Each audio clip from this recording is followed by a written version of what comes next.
திருப்போரூர் தொகுதிக்குட்பட்ட புதுப்பாக்கம் முதல்நிலை ஊராட்சியில் ஊராட்சி மன்ற அலுவலகம் பின்புறம் தமிழ் திரையுலகின் பழம்பெரும் நடிகை டாக்டர் லீலாவதியின் மகனும் திரைப்பட நடிகருமான வினோத் தனது சொந்த செலவில் ரூபாய் 3 லட்சம் மதிப்பில் புதியதாக கட்டி முடித்த டாக்டர் லீலாவதி நினைவு மருத்துவமனையை திருப்போரூர் ஒன்றிய குழு பெருந்தலைவர் SRL இதயவர்மன் பொதுமக்கள் பயன்பாட்டிற்கு திறந்து வைத்தார். பின்னர் மருத்துவமனை கட்டிடத்தை பார்வையிட்டு குத்துவிளக்கேற்றி மறைந்த டாக்டர் லீலாவதி அவர்களின் திருவுருவப் படத்திற்கு மாலை அணிவித்து மலர் தூவி மரியாதை செலுத்தினார். மற்றும் பொதுமக்களுக்கு புடவைகள் மற்றும் உணவு வழங்கப்பட்டது. நிகழ்ச்சியில் ஊராட்சி மன்ற தலைவரும் திருப்போரூர் வடக்கு ஒன்றிய கழக சுற்றுச்சூழல் அணியின் அமைப்பாளருமான புதுப்பாக்கம் ஆறுமுகம் மற்றும் பலர் பங்கேற்றனர்.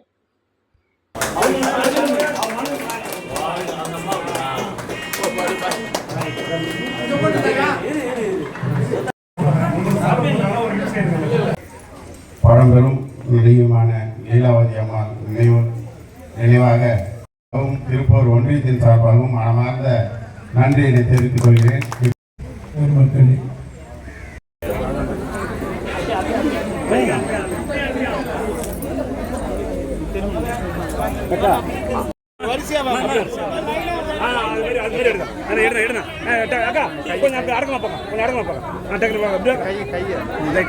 என்ன பண்ணுதா நீ சொல்ல மாட்டீங்களா?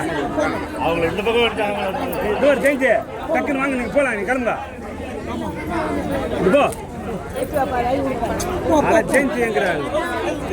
அப்படியே டக்குனுப்பா போமா, அப்படித்தான் போமா, சாப்பாடு அப்படியே இருங்க.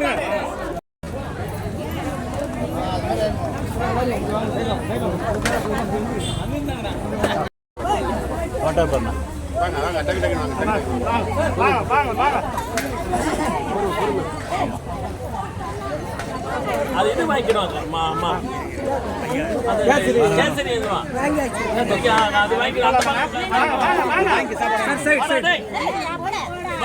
லைனா போங்க.